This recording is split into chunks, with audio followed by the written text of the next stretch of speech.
This review copy of Galgun 2 was provided by publisher PQube. For those not aware, the Bishoujo subgenre is a staple of Japanese culture. Basically, it's a type of video game with a focus on interacting with girls. In this case, anime high school girls. I might have been all over the panty shots and undressings a good 12 years ago, but it's not doing a whole lot for me anymore. Don't get me wrong though, I'm not writing this game off at all. Quite the opposite. The exaggerated animations and absurd story create an absolutely hilarious and unique aesthetic. And the gameplay isn't that bad either. Don't take the cheap sex appeal for granted. There's a halfway decent game here under all those clothes. Oh, that came out terribly. The story tells of a young high school boy who's been recruited by heaven to hunt down mischievous devils that are raising chaos in his high school. With the pheromone goggles equipped, the normally invisible devils can now be seen. However, this also comes with a quote-unquote unwanted side effect that makes the wearer irresistible to the opposite sex. With his trusty pheromone shot, the player must hunt down devils while fending off an unending horde of girls by carefully aiming for their weak spots and delivering well-placed blasts of ecstasy.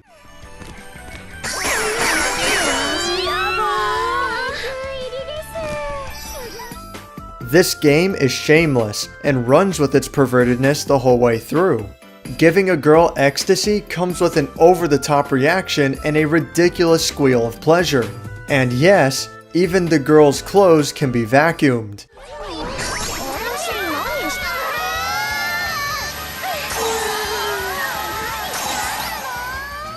I won't deny that there is definitely an uncomfortable factor of sexualizing high school girls. And if that wasn't enough, the main character, who I remind you is an underage high school boy, is even able to seduce an adult teacher with chocolates and bring her back to his room for a little private time. Only in Japan could you possibly get away with this. I can see a lot of people saying that Galgun 2 crosses too many lines, and if you can't bring yourself to play the game because of that, then so be it. It's a pretty understandable stance to take. For me, however, I can accept this game being a perverted fetish because it never asks you to take it seriously. So even if you don't care for that aspect of the game, it's still pretty hilarious and enjoyable for other reasons. The dialogue that drives the story follows suit with the typical Japanese comedic writing. まあ深くは追求しないけどさ、気が変わったら教えてよね。これが幼馴染の絶妙な距離感というものなのでしょうか。If you've read something along the lines of Azumanga, Yotsuba, or Chio-chan, then you'll have a good idea of what to expect. It's such an odd writing style of speaking plainly while being brutally honest and trying to come off as cute. And it's great. いい思い出。それはそうかも。兄様との思い出か。ダメだ。まだドキドキが止まらん。 And although it seems like such a stupid thing to laugh at, I could not help to crack a smile every time the character Corona forces the word hell into every one of her sentences. お前ら、よくもやってくれたのです。その声は上です。上。もう一回上を見るです。お前ら、どうしてクロナの邪魔するですか。やれやれ、社会人のくせにああ言えばこういうやつです。 It's so stupid and I love it. But if you're not a fan of anime at all, then there is nothing for you here. The presentation is good, but it fails to do anything noteworthy. Aside from the high resolution and decent anti-aliasing, I don't see anything that warrants such a high price tag on PlayStation's online store. It's a fine-looking game for $30, or maybe $40 at most, but that's about it. The music is nice and catchy, and the intro movie definitely has that typical Japanese anime vibe.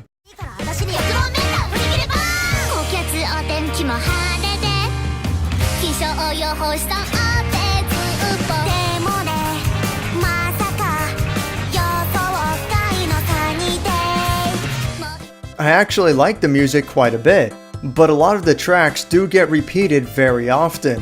It never bothered me, but I can definitely see this being a pain for a lot of people. And it too should not be an issue with its high price tag. The gameplay is your typical rail shooter, like House of the Dead or Time Crisis but without the cover mechanic. Of course, motion controls will never come close to matching superior light guns on a CRT television, but it's manageable when done well, like with Umbrella Chronicles or Rush of Blood. Galgun 2 kind of gets there, but it's worth pointing out how impressive it is that only the default controller is used. No IR sensor and no camera is needed to get this game to run. It works very similarly to the motion control aiming used in Splatoon for the Wii U, and it's just as smooth here as well. However, it does lose calibration very easily, and even more so when zooming in and out. This can be fixed without pausing by temporarily aiming with the joystick, which resets the internal motion sensor, but it has to be done so often that it gets annoying. Switching from one spot to the next also automatically resets the motion sensor, so that's a good moment to recalibrate on the fly. However, the longer segments that involve looking all around you are all too common, and the DualShock 4 cannot keep up with the required precision after so many twists and turns. It's one of the game's major low points, but it does still manage to be fun enough to be worth plowing through that misstep. Combat involves looking up and down a girl's body in order to discover their weak spot and then finishing them in a single shot. They can also be taken down with rapid fire, however this awards far fewer points. Devils can also be defeated by constantly firing upon them, which is easy, or they can be captured via a vacuum, which takes time and can leave the player open to attack, but is worth a lot more points. It all sounds simple, but the later levels are an unyielding onslaught of girls all desperate to confess their love, and it gets really hectic when the player gets surrounded. Keeping a perfect combo going from beginning to end is no small feat, and while the game isn't too difficult to complete, getting a high score certainly is. A big part of the problem does lie with the less than perfect motion controls, but it still manages to be plenty of fun despite that. 3 different game modes are on offer to help mix things up. The traditional rail shooting levels involve moving from one spot to the next and then taking on predetermined waves of enemies. The next is kind of a tower defense mode in which a few targets need to be defended and the player must move between a variety of different spots in real time. The last involves searching for hidden items under a time limit while moving between several different spots. I appreciate the variety, but only the traditional rail shooter mode really stuck with me.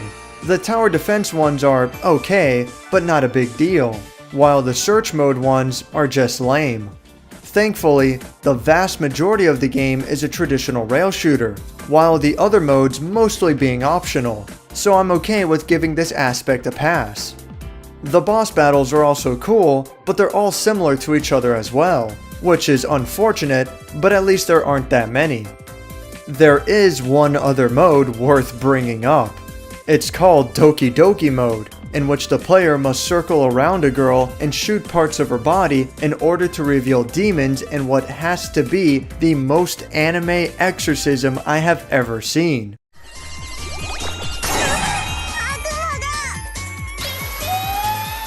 And as part of getting through the story, a couple of these are mandatory. I cannot end this review without voicing my #1 biggest complaint. Galgun 2 is not a virtual reality game. I cannot stress enough how upsetting this is. The previous game, Galgun VR on Steam, was basically a prototype for this one. It uses a lot of the same levels and character models, but doesn't feature a story or several of the new modes. The fact that the player is meant to look all around while standing in place, and how movement is basically teleporting from one spot to the next, are all highly reminiscent of typical VR games. Even the pheromone goggles that the main character puts on is clearly meant to be a VR headset. It is so obvious that this game was originally designed for VR, but the developers probably couldn't get around a few hurdles, like being able to accurately shoot behind you or having to zoom in. So instead of figuring out how to make it work, they just dropped the VR aspect entirely. It's so disappointing because this game would be much better if it used a camera for more accurate tracking, or if it at least used the PlayStation 4's dedicated motion controllers. But what we get instead is a gimped version with wonders of what could have been. But despite my grievances, I really enjoyed this game. If you told me even a couple of months ago that a perverted anime game would be in my top 10 games of the year, I would have laughed it off. But that is honestly the direction that I'm leaning in. Do keep in mind that I am a huge fan of light gun games, which is something of a niche genre that has died off. If you're not as excited for the genre as I am, or if you only want to play the best rail shooters, then this one won't be a big deal for you. On the other hand, we're not in a golden age anymore. You can't expect Namco to release a handful of really good light gun games on a single console again. On top of that, most motion control based rail shooters aren't that great, but this one definitely is. Full price is way too much, but if this seems like the kind of game you would like, then I highly recommend it at a discount. やっぱり昔のゲームはやりごたえが違う。何度も何度も時期を失いながらやるたびに自分自身の上達が感じられる。今時のナンパなゲームにはない硬派な難易度が最高だ。レトロゲーム、いやここは敬意を表してクラシックと呼ぶべきだろう。お菓子とクラシックゲーム、この2つが揃えば地上は天国だな。まああんまり遅くまでやってると。 Thank you for watching my review of Galgun 2. If you would like to be updated on my future videos, you can subscribe to my YouTube channel, follow me on Twitter, or check out my page on Open Critic. ちょっと理不尽に片足突っ込んだ洗練されてなさがいいんだ。うちは G とバーと私の